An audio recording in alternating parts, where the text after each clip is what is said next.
অসমৰ লগতে পশ্চিমবংগ দিল্লীত কোৰবানী নিষিদ্ধ।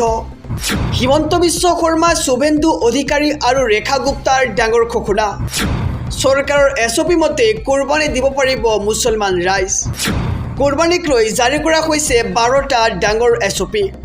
নমস্কাৰ, এই মুহূৰ্তত জনাইছোঁ অসমৰ প্ৰত্যেকগৰাকী জনসাধাৰণৰ বাবে এটি ব্ৰেকিং নিউজ। মাজত মাত্ৰ 2টা দিন, তাৰ পিছতেই দেশৰ কোটি কোটি মুছলমানে উদযাপন কৰিব পবিত্ৰ ঈদ-উল আজহা আৰু আল্লাহৰ নামত আদায় কৰিব পবিত্ৰ কোৰবানী।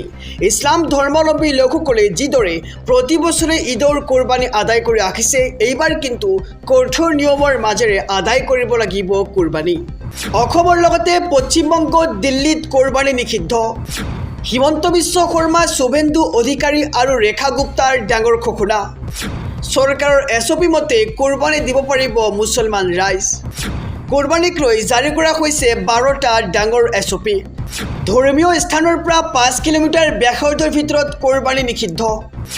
ঈদ-উল আজহাৰ পাছত ৰাজ্যজুৰি কোটা গৰুৰ মূৰ নিষ্কাশন ঘটনা সঘনাই বৃদ্ধি পাইছে আৰু যাৰ বাবে ধৰ্মীয় স্থানৰ পৰা 5 কিলোমিটাৰ ব্যাসাৰ্ধৰ ভিতৰত কোৰবানী নিষিদ্ধ কৰা হৈছে।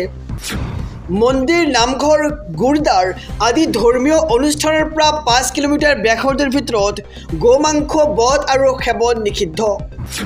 ধুবুৰী, গোৱালপাৰা, লখিমপুৰ, হোজাই জিলাত আৰক্ষীৰ কাঢ়া নজৰ থাকিব। পশ্চিমবংগৰ পশু বধ নিয়ন্ত্ৰণ আইন 1950ৰ অধীনত গো বলিৰ ওপৰত কঠোৰ SOP। কলিকতা উচ্চ ন্যায়ালয়ে ৰায় দিয়ে ইছলামত গো বলি কৰাটো কোনো অপৰিহাৰ্য ধৰ্মীয় প্ৰথা নকয়। পৌৰসভা কৰ্তৃপক্ষ আৰু চৰকাৰী পশু চিকিৎসকৰ যৌথ সমিতিয়ে কোনো গৰু বধ কৰাৰ আগতে ফিটনেছ চাৰ্টিফিকেট প্ৰদান কৰিব লাগিব।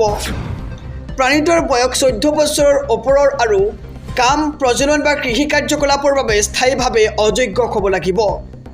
যিকোনো মুকলি বা ৰাজহুৱা স্থানত পশু বলি বা বধ কৰাটো কঠোৰভাৱে নিষিদ্ধ আৰোপ কৰা হৈছে।